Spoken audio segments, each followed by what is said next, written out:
ದುಡ್ಡು ಏನಾಗಲ್ಲ ದಯ ನೋಡಿ ಥರ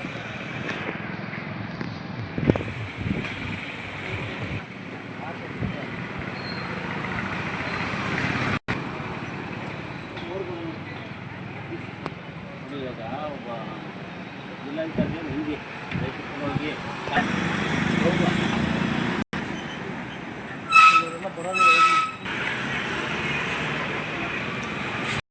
ನಮಸ್ಕಾರ.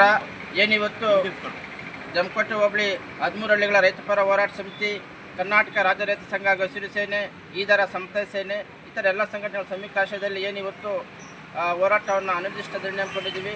ಇಂದಿಗೆ 83 ದಿನಗಳಾಗಿದೆ. ಇವತ್ತು ನಮ್ಮ ಹೋರಾಟಕ್ಕೆ ಮಂಡಿಸಿದ ರಾಜ್ಯ ಸರ್ಕಾರ ಇವತ್ತು ಅಂತಿಮವಾಗಿ ನಿಮ್ಮ ದಾಖಲೆಗಳನ್ನು ಕೊಟ್ಟು ಭೂ ಪರಿಹಾರ ಕೊಡುಗೆ ಅಂತ ಹೇಳಿಬಿಟ್ಟು 13 ಹಳ್ಳಿಗಳಿಗೂ ನೋಟಿಸನ್ನು ಕೊಟ್ಟಿದೆ. ನಮ್ಮ ರೈತರು ಎಲ್ಲ ನೋಟಿಸ್ಗಳನ್ನು ತಗೊಳ್ತಾ ಇದ್ದಾರೆ. ಆದರೆ ಕೆಲವರು ನೋಟಿಸ್ಗಳು ತಗೊಳ್ಬೇಡಿ ಅಂತೇಳಿ ತಪ್ಪು ಮಾಹಿತಿ ಕೊಡ್ತಾ ಇದ್ದಾರೆ. ಆದರೆ ಅವರಿಗೆ ಮಾಹಿತಿ ಕೊಡ್ತಾ ಇದೆ. ಇವತ್ತು ನೋಟಿಸು ತಗೊಳ್ತಾ ಇದ್ದರೆ ನಷ್ಟ ಆಗೋದು ರೈತರಿಗೆ. ಹಾಗಾಗಿ ದಯವಿಟ್ಟು ಏನು ರೈತರು ನೋಟಿಸ್ ತಗೊಳ್ಳಿ. ಇವತ್ತು ನಮಗೆ ದರ ಸಾಲದು ಅಂತೇಳಿ ಇವತ್ತು 13 ಹಳ್ಳಿಗಳ ರೈತರು ನಿನ್ನೆ ಸಂಜೆನೇ ಒಂದು ಸಭೆ ಮಾಡಿ ಇವತ್ತು ಸಭೆಯ ತೀರ್ಮಾನದಂತೆ ಇವತ್ತು ಮಾನ್ಯ ಜಿಲ್ಲಾಧಿಕಾರಿಗಳಿಗೆ ತಮ್ಮ ಅಧಿಕಾರವನ್ನು ಚಲಾವಣೆ ಮಾಡಿ ಇವತ್ತು ನಮಗೆ ಭೂ ಪರಿಹಾರವನ್ನು ಹೆಚ್ಚಳ ಮಾಡಿಕೊಡ್ಬೇಕಂತೇಳಿ ಇವತ್ತು ಮನವಿಯನ್ನು ಜಿಲ್ಲಾಧಿಕಾರಿಗಳು ಕೊಟ್ಟಿದ್ದೀವಿ. ಹಾಗಾಗಿ ಇವತ್ತು ರಾಜ್ಯ ಸರ್ಕಾರ ಮತ್ತು ನಮ್ಮ ಜಿಲ್ಲಾಧಿಕಾರಿಗಳು ಮುಂದಾಳತ್ವವನ್ನು ವಹಿಸಿ ಇವತ್ತು ನಮಗೆ ಹೆಚ್ಚಿನ ಭೂ ಪರಿಹಾರವನ್ನು ಕೊಡಿಸಬೇಕು ಅಂತೇಳಿ ಮಾಧ್ಯಮದ ಮೂಲಕ ಸರ್ಕಾರವನ್ನು ಜಿಲ್ಲಾಡಳಿತವನ್ನು ಆಗ್ರಹ ಮಾಡ್ತಾ ಇದ್ದೀವಿ. ಈಗ ಅಂತಿಮವಾಗಿ KIDB ಅವರು ಎಕರೆಗೆ ಎಷ್ಟು ಫಿಕ್ಸ್ ಮಾಡಿದ್ದಾರೆ? ಇವತ್ತು KIDB ಅವರು ಇವತ್ತು ಕೊಲ್ಮಿ ಹೊಸೂರು, ಸಂಜೀವಪುರ, ಅರಕೆರೆ 1,25,00,000 ಮಾಡಿದ್ದಾರೆ. ನಡುಪನಾಯಕನಹಳ್ಳಿ, ಬಸವಾಪಟ್ಟಣ, ಎಣ್ಣಂಗೂರು 1,50,00,000 ಫಿಕ್ಸ್ ಮಾಡಿದ್ದಾರೆ.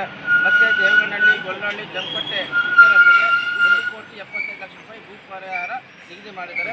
ಆದರೆ ಆ ದರ ಸಾಲದು, ನೀವು ಹೆಚ್ಚಳ ಮಾಡಿಕೊಡ್ಬೇಕು ಅಂತ ಮಾನ್ಯ ಜಿಲ್ಲಾಧಿಕಾರಿಗಳು ಇವತ್ತು ನಾವು ಮನವಿ ಕೊಟ್ಟು ಬಂದಿದ್ದೀವಿ. ಅವರ ಅನುಪಸ್ಥಿತಿಯಲ್ಲಿ ಅಪರ ಜಿಲ್ಲಾಧಿಕಾರಿ ಭಾಸ್ಕರ್ ಸಾರು ವೇದಿಕೆಯಲ್ಲಿ ಬಂದು ಮನವಿಯನ್ನು ಸ್ವೀಕರಿಸಿದ್ದಾರೆ. ಇವತ್ತು ನಮ್ಮ ಹೋರಾಟ ದರ ಸಾಲದು ಅಂತ ಹೆಚ್ಚಳ ಮಾಡಿಕೊಡ್ಬೇಕು ಅಂತೇಳಿ ಇವತ್ತು ನಾವು ಬೇಡಿಕೆ ಇಟ್ಟಿದ್ದೀವಿ. ನೀವೆಷ್ಟು ಬೇಡಿಕೆ?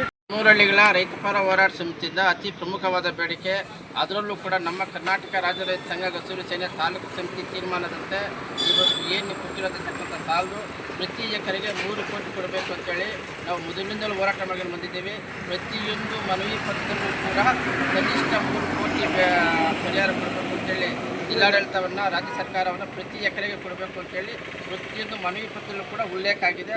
ಹಾಗಾಗಿ ಮಾನ್ಯ ಜಿಲ್ಲಾಧಿಕಾರಿಗಳು, ತಂದೆಯ ಸ್ಥಾನದಲ್ಲಿರುವಂತಹ ಜಿಲ್ಲಾಧಿಕಾರಿಗಳು ಈ ಕೂಡಲೇ ರೈತರ ಪರವಾಗಿ ನಿಂತು ರೈತರ ಪರವಾಗಿ ಸರ್ಕಾರದ ಗಮನ ಸೆಳೆದು 3 ಕೋಟಿ ಭೂ ಪರಿಹಾರವನ್ನು ಕೊಡಬೇಕು ಅಂತೇಳಿ ಮಾತಾಡೋದು ಮೂಲಕ ಆಗ್ರಹ ಮಾಡ್ತಾ ಇದ್ದೀವಿ. ನಿಮ್ಮ ಹೆಸರು? ಭಕ್ತಳ್ಳಿ ಪ್ರತೀಶು, ಜಿಲ್ಲಾ ಪ್ರಧಾನ ಕಾರ್ಯದರ್ಶಿ, ಕರ್ನಾಟಕ ರಾಜ್ಯ ರೈತ ಸಂಘ, ಹಸಿರು ಸೇನೆ.